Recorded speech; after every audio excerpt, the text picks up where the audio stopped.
नमस्कार, मी संकेत आवटे। या व्हिडिओचं टायटल आणि थंबनेल तुम्ही पाहिलं असेल, ज्यामध्ये क्लिअरली मेन्शन करण्यात आलं आहे की 5 मिनिटात स्टॉक निवडायला शिका। मी खात्री देऊन तुम्हाला सांगतोय की तुम्ही सुद्धा फक्त 5 मिनिटामध्ये कुठलाही चांगला स्टॉक निवडू शकता। किंवा एखाद्या स्टॉकचं जर मी नाव तुम्हाला सांगितलं, ITC, इन्फोसिस किंवा असेल विप्रो किंवा असेल IEX किंवा असेल पेनी स्टॉक, खरंच त्याच्यामध्ये दम आहे का? खरंच बिझनेस क्वालिटी आहे का? फंडामेंटली तो स्ट्रॉंग आहे का? 5 मिनिटामध्ये डिसिजन्स घ्याल, 5 मिनिटामध्ये कळेल की यामध्ये इन्व्हेस्ट करायचं की नाही। फक्त व्हिडिओ थोडासा लेंदी होतोय, विदाऊट स्किप करता शेवटपर्यंत पहा। आता जर वेळ नसेल ना, इथंच बंद करून टाका, नंतर ओपन करा, पण व्हिडिओ लक्षपूर्वक शेवटपर्यंत पहा। प्रत्येक बिगनरला मी सांगतोय व्हॅल्यू यामधून मिळणार। मी खात्री देऊन सांगतोय की तुमचे हे 20-25 मिनिटं बिलकुल वाया जाणार नाहीत, सत्कारणी लागणार। पण त्यासाठी काय करावं लागतं? नेहमीप्रमाणे चॅनलला सबस्क्राईब आणि बेल आयकॉनला प्रेस, कारण अशाच अपडेट सगळ्यात आधी तुमच्यापर्यंत पोहोचत असतात।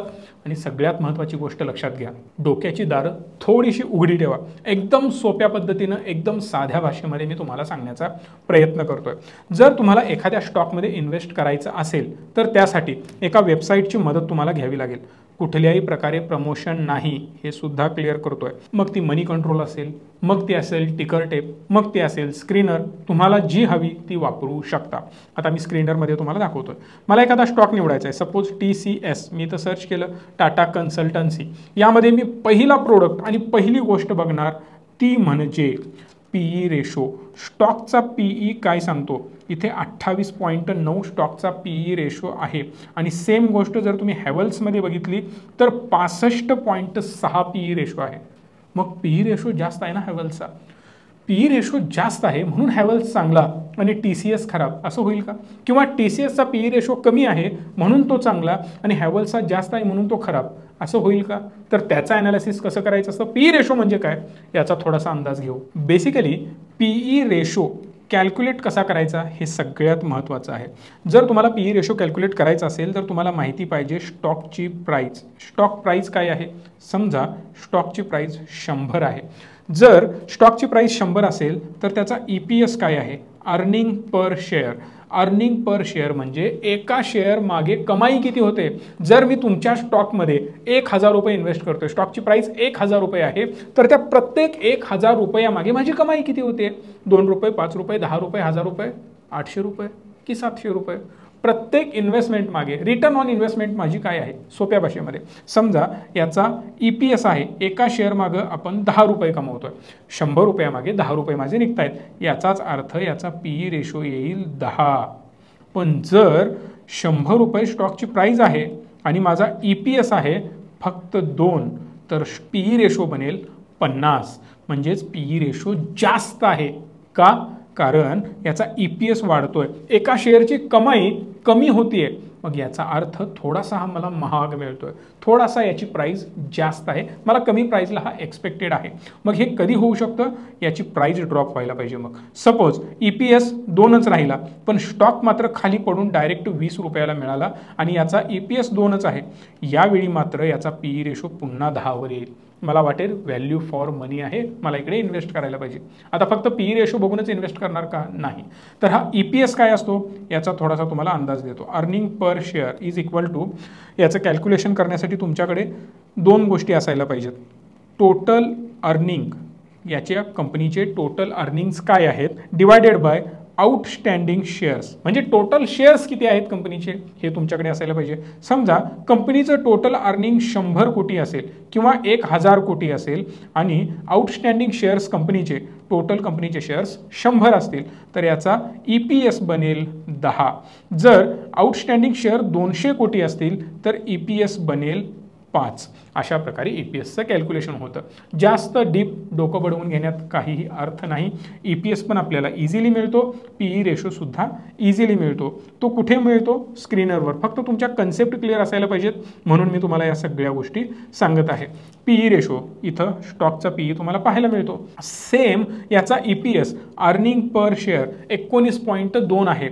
मग EPS आणि स्टॉकची प्राइस याला जर तुम्ही डिवाइडेड केलं, म्हणजेच 1260 डिवायडेड बाय 19.2 जर केलं तर 65 तुम्हाला आन्सर पाहायला मिळेल, जो आहे स्टॉकचा PE रेशो। अशा प्रकारे याचं कॅल्क्युलेशन केलं जातं। म्हणजेच स्टॉकचा PE जेवढा कमी तेवढा तो स्टॉक आपल्याला व्हॅल्यू फॉर मनीला मिळतोय. समजा एखादी कार तुम्हाला बाय करायची आहे, एखादी प्रॉपर्टी बाय करायची, एखादा बंगला तुम्हाला बाय करायचा आहे, तर तुम्ही काय करता, कंपॅरिझन करता त्या एरियामध्ये. एकच बंगला आहे 1000 स्क्वेअर फूटचा, तो कोल्हापूरमध्ये आहे, मेजर प्राईम लोकेशनला आहे, त्याची प्राईस सांगितली असेल 50 लाख रुपये. पण तोच बंगला जर पुण्यामध्ये प्राईम लोकेशनला असेल तर त्याची प्राईस ऑब्वियस आहे, सेम बंगला 1000 स्क्वेअर फूटचाच, पण तो 50 लाखाला नाही मिळणार, तो कदाचित 60-70 लाखाला मिळेल. तोच सेम बंगला मुंबईमध्ये गेला आणि प्राईम लोकेशनला सेम एरिया असेल, सगळं काही सेम, सेम वेळेत बांधला आहे, डॉक्युमेंट सगळे सेम, पण तिथे मात्र त्याची प्राईस 1 ते 1.5 कोटी जाईल. कारण आहे त्या जागेची व्हॅल्यू आणि त्या एरियाची व्हॅल्यू. सो दॅट जर तुम्ही हॅवेल्समध्ये इन्व्हेस्ट करत असाल तर तुम्हाला याचा पीई रेशो कम्पेअर करावा लागेल त्याच्या इंडस्ट्रीबरोबर. बाकी इंडस्ट्रीचे पीई रेशोज काय सांगतायत, कारण यामध्ये पण एक महत्त्वाची गोष्ट आहे. सेम एरिया आहे, सपोज मी कोल्हापूरमध्ये राहतो, राजारामपुरीमध्ये राहतो इन द सेन्स आपलं ऑफिस आहे. या ऑफिसची व्हॅल्यू काय असायला पाहिजे की या बिल्डिंगवर सुद्धा, ॲक्च्युली या राजारामपुरीवर अवलंबून असणार आहे, पण या राजारामपुरीमध्ये सुद्धा तुम्ही बिल्डिंग काय क्वालिटीच्या बिल्डिंगमध्ये राहता ना, कुठल्या अपार्टमेंटमध्ये राहता किंवा कुठल्या अपार्टमेंटमध्ये तुमचं ऑफिस आहे, यावर सुद्धा त्याची व्हॅल्यू ठरते. या अपार्टमेंटमध्ये कदाचित याची व्हॅल्यू 60 लाख होत असेल, कदाचित शेजारच्या अपार्टमेंटमध्ये सेम एरियाची व्हॅल्यू 55 लाख होईल, 70 लाख सुद्धा होऊ शकते. So case to case depend असतं. तसंच हॅवल्स हा मेन या इंडस्ट्रीमधला मे बी बेस्ट स्टॉक असू शकतो, खूप चांगली ग्रोईंग कंपनी असू शकते. सो दॅट इंडस्ट्री पीई 36 आहे पण स्टॉकचा पीई 65 आहे, याचा अर्थ मला थोडासा हा ओव्हर प्राईजला वाटू शकतो. मग परत तुम्हाला चार्ट ॲनालिसिस करायचा आहे, कन्सॉलिडेशनमध्ये आहे का, सपोर्ट लेवलला आहे का, हा टेक्निकल व्हिडिओ नाही. त्यामुळे फक्त फंडामेंटल्सची आपण चर्चा करणार आणि फंडामेंटलच्या दृष्टीने थोडासा मला हायर साईडला वाटतोय. पण एक गोष्ट सांगू, हॅवल्समध्ये दम आहे. हॅवल्स अजून खूप चांगला ग्रो होणार, कारण बिझनेसमध्ये तेवढी ताकद आहे. मी कुठल्या प्रकारे स्टॉक हा रिकमेंड करत नाही, फक्त ॲनालिसिससाठी घेतला आहे. हॅवल्स एक वेगळी कॅटेगरी आहे, TCS एक वेगळी कॅटेगरी आहे. दोन कॅटेगरीचं कशा प्रकारे आपण व्हॅल्युएशन करू शकतो किंवा जज करू शकतो हे मी तुम्हाला सांगतोय. दुसरा मला पार्ट यामध्येच पाहायचा आहे, डिव्हिडंड यील्ड. कंपनीची डिव्हिडंड यील्ड काय आहे बेसिकली सांगू. डिव्हिडंड यील्ड कशी कॅल्क्युलेट केली जाते. डिव्हिडंड यील्ड कॅल्क्युलेट करण्यासाठी गरजेचं असतं ॲन्युअल कंपनीनं डिव्हिडंड किती दिलेला आहे, टोटल या वर्षामध्ये किती डिव्हिडंड दिला ते कॅल्क्युलेशन, डिवायडेड बाय करंट स्टॉकची प्राईज. हो, करंट स्टॉक प्राईज याचं जर कॅल्क्युलेशन केलं तर तुम्हाला हे मिळेल. म्हणजेच एका शेअर मागं किती रुपयाचा पर्सेंटेजमध्ये डिव्हिडंड मिळाला हे इथं कळतं. जर समजा इथं 0.6 आहे, जर समजा इथं 3% असतं, तर आपल्याला हे कळतं की जी गुंतवणूक केली ना त्याची 3% मला फक्त डिव्हिडंडच्या स्वरूपातच निघून गेले. आता तुम्ही यामध्ये जी गुंतवणूक केली यामध्ये 0.6% व्याज मिळाल्यासारखं आहे. जसं बँक 2%, 4%, 5%, 7% व्याज देतं, तसंच यामधून सुद्धा एक व्याजदर मी काढला असं याचा अर्थ होतो. म्हणजेच डिव्हिडंड यील्ड जेवढा चांगला तेवढं तुम्हाला चांगलं प्रॉफिटसुद्धा कमवता येईल. सो दॅट TCSचं जर तुम्ही कंपॅरिझन केलं तर 1.37%, म्हणजेच जवळपास 1.5% मला रिटर्न डिव्हिडंडच्या स्वरूपातच मिळतो. हा सुद्धा एक चांगला एक्सपिरियन्स, चांगला अर्निंग सोर्स आपला बनतो. यानंतर महत्त्वाची गोष्ट तुम्हाला पाहायची आहे, बिझनेस ग्रो होतोय का. जर तुमचा बिझनेस हिस्टॉरिकल चार्टनुसार किंवा हिस्टॉरिकल बॅलन्स शीटनुसार ग्रोथ पाहायला मिळत नाही आणि जर चार्ट फक्त वाढताना दिसतोय आणि कोणीतरी सांगतोय बाय करा, मी का नेहमी तुम्हाला सांगतो मी सांगतोय म्हणून बाय करू नका, स्वतः ॲनालिसिस करा. कारण कदाचित तुम्हाला वाटेल ना मी बायस्ड ओपिनियन देतोय. बरंच मार्केट करप्टेड आहे. बरेच लोक स्वतःच्या स्वार्थासाठी तुम्हाला चार्ट दाखवतात किंवा स्टॉक सांगतात आधी बाय करायचं आणि तुम्हाला बाय करायला लावायचं. या गोष्टी भरपूर होतात. ॲज पर सेबी रूल कोणीही कोणाला सांगू शकत नाही की तुम्ही बाय करा. जर तुम्ही माझे क्लायंट असाल, माझ्याकडे इन्व्हेस्टेड असाल, तुम्ही मला फीज पे केले असतील तर मी डेफिनेटली तुमचा पोर्टफोलिओ मॅनेज करू शकतो, कारण मी ऑथोराइज्ड लायसन होल्डर आहे सेबीचा. त्यामुळे जर तुम्हाला स्वतःला ॲनालिसिस करायचं असेल तर स्वतःला थोडासा बिझनेस सेन्स असायला पाहिजे. आपण कुठल्या कंपनीमध्ये गुंतवणूक करणार ज्या कंपनीची ग्रोथ होते. लास्ट इयरला 100 कोटीचा बिझनेस, यावर्षी 130 कोटीचा आणि एका वर्षी 140 कोटीचा बिझनेस वाढत जातोय, कंपनी ग्रो होतीये. याचा अर्थ स्टॉक प्राइस पण ग्रो व्हायला पाहिजे ना, कारण कंपनी वाढते म्हणून स्टॉक पण ग्रो होणार. यासाठी पाहावं लागेल सेल्स ग्रोथ काय आहे. सपोज लास्ट 5 वर्षाची सेल्स ग्रोथ 10.2% आहे. मग 10 वर्षाची सेल्स ग्रोथ पण चेक करा, नंतर 5 वर्षाची चेक करा, त्यानंतर चेक करा लास्ट 3 वर्षामध्ये किती ग्रोथ झाली आणि एका वर्षामध्ये किती सेल्स ग्रोथ झाले. यामध्ये काहीतरी तारतम्य असायला पाहिजे. 5 वर्षामध्ये 2% ग्रोथ आहे, गेल्या 3 वर्षामध्ये तर तो मायनसच आहे आणि एका वर्षामध्ये तो 50% ग्रोथ झाला किंवा 200% ग्रोथ झाला. म्हणून जर तुम्ही इन्व्हेस्ट करत असाल तर फसाल.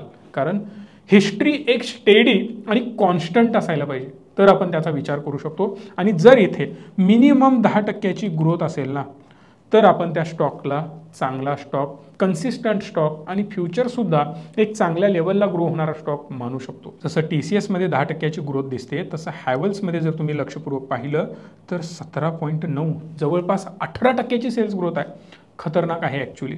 जर 3 वर्षामध्ये बघितलात तर डाऊन झालेली पाहायला मिळते.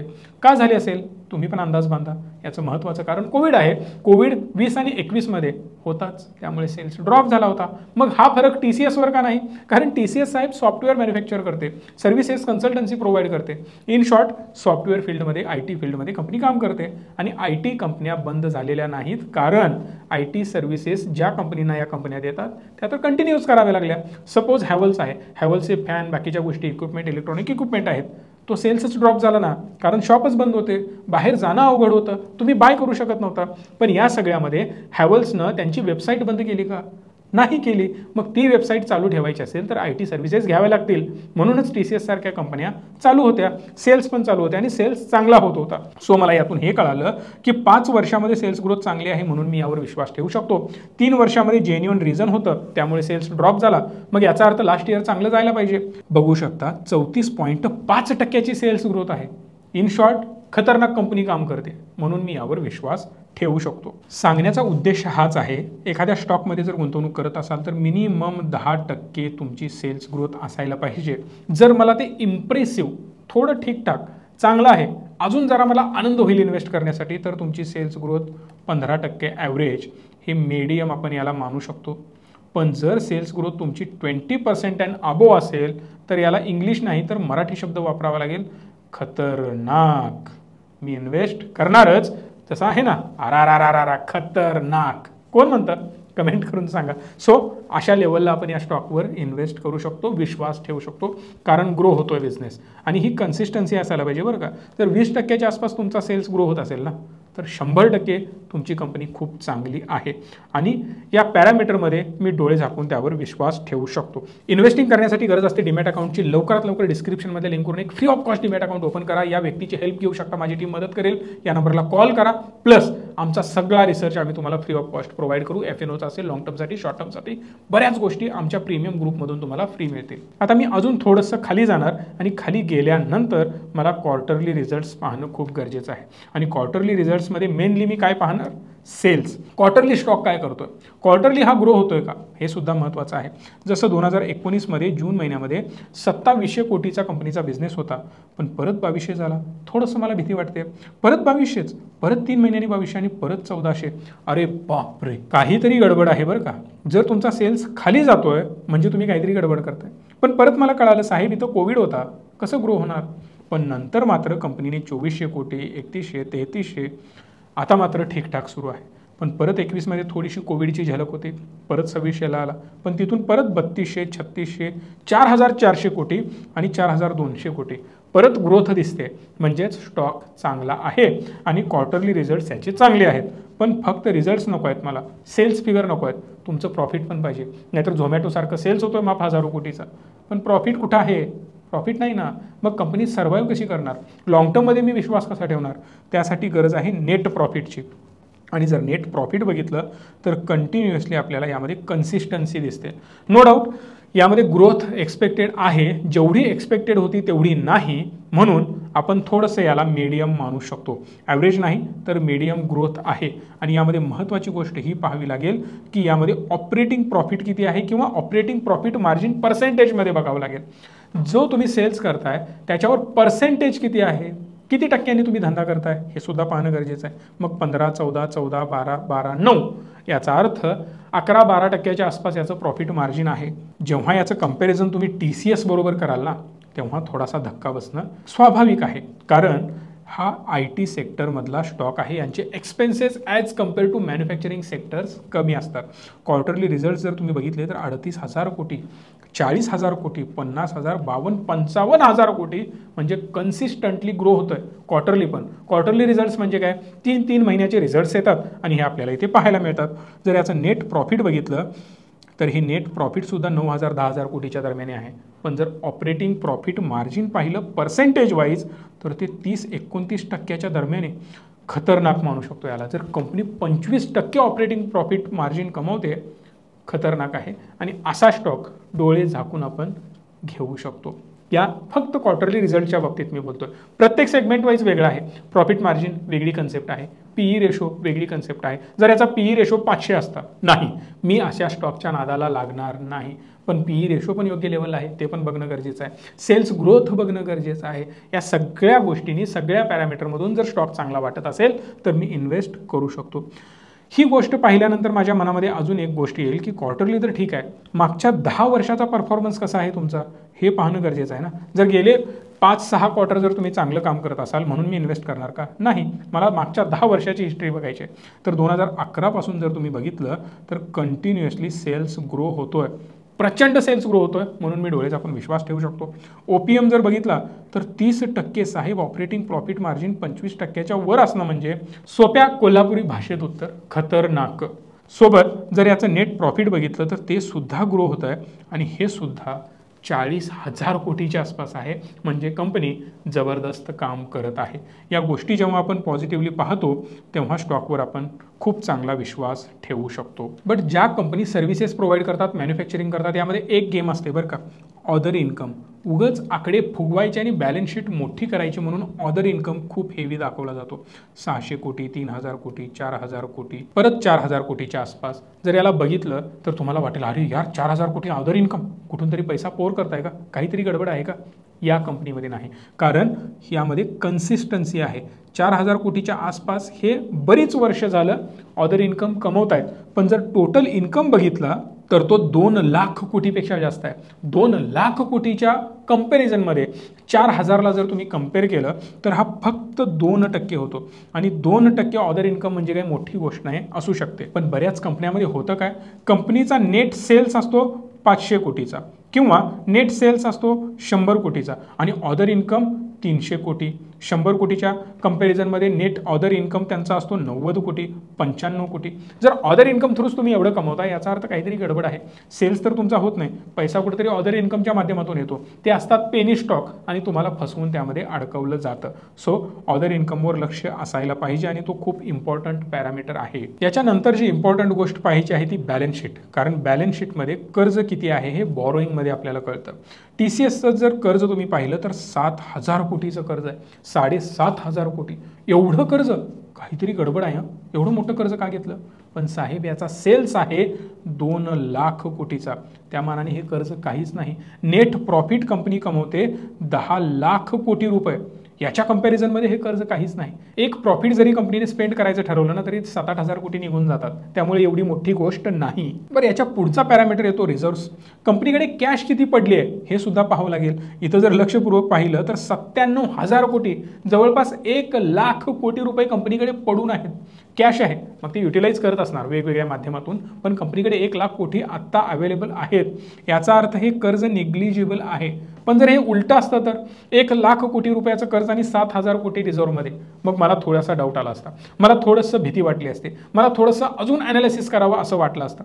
प्रथमदर्शनी डोळे झाकून इन्व्हेस्ट करण्याचा लायकीचा हा स्टॉक नाही हे मला त्याच वेळी कळालं असतं. पण आता काय आहे, 97,000 कोटी रिझर्व्ह आहेत आणि कर्ज फक्त 7,000 कोटी.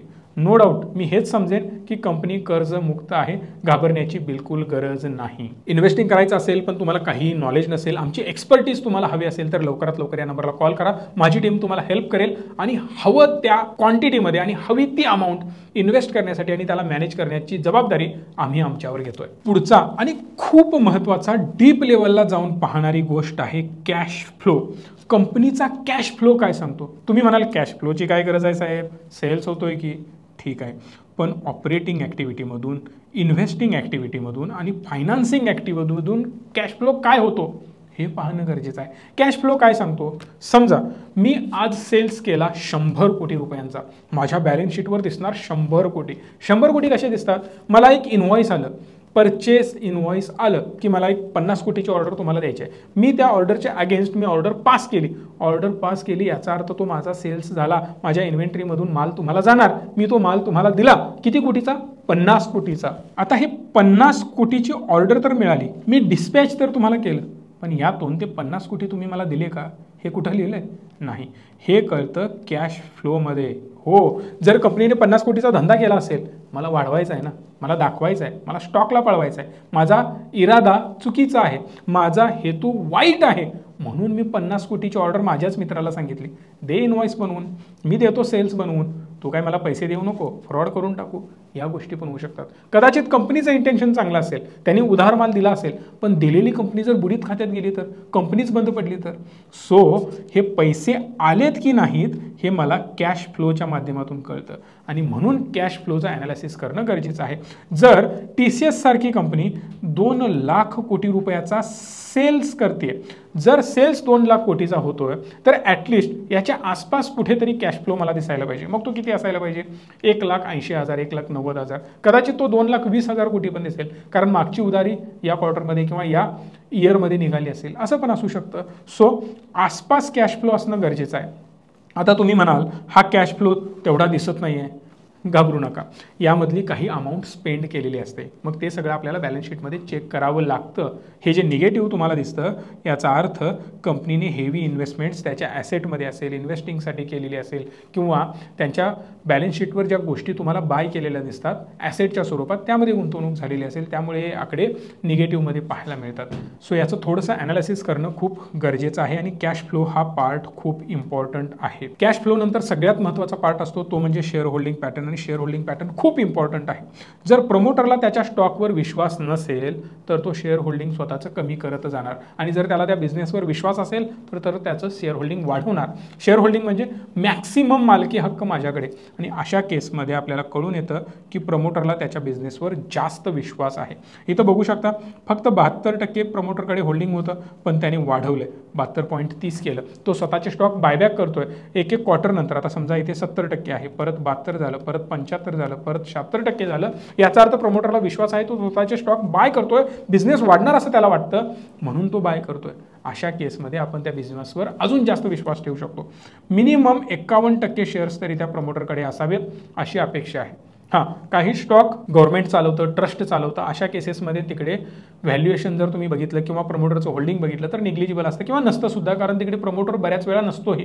मग तिकडे मॅनेजमेंटचं ॲनालिसिस करायचं, आणि FIIs आणि DIIsची इन्व्हेस्टमेंट्स थोडीशी चेक करायची. जर FIIs DIIs पण खूप चांगले असतील, पब्लिक फक्त 4-5% आहे, याचा अर्थ बाकी FIIs DIIs इन्व्हेस्ट करतायत, फॉरेन इन्स्टिट्यूशनल इन्व्हेस्टर इन्व्हेस्ट करतायत, डोमेस्टिक इन्स्टिट्यूशनल इन्व्हेस्टर करतायत, म्हणजे भारतीय लोक आणि फॉरेनचे लोक दोघांची गुंतवणूक आहे, याचा अर्थ स्टॉकमध्ये दम आहे, आणि अशा स्टॉकमध्ये इन्व्हेस्ट करू शकतो. सो इन्व्हेस्ट करण्यासाठी डीमॅट अकाउंटची गरज असते, ज्याची लिंक डिस्क्रिप्शनमध्ये आहे. लवकरात लवकर डीमॅट अकाउंट ओपन करा आणि आमच्याकडून सगळ्या प्रकारचे फ्री ऑफ कॉस्ट रिसर्च मिळवू शकता. एवढा क्वालिटी कॉन्टेंट बनवण्यासाठी खूप मेहनत घ्यावी लागते. मी रिक्वेस्ट करेन की हा व्हिडिओ मॅक्सिमम लोकांपर्यंत पोहोचवा, आणि लाईक शेअर करून चॅनलला सबस्क्राईब पण करा. धन्यवाद. Stay tune and stay positive.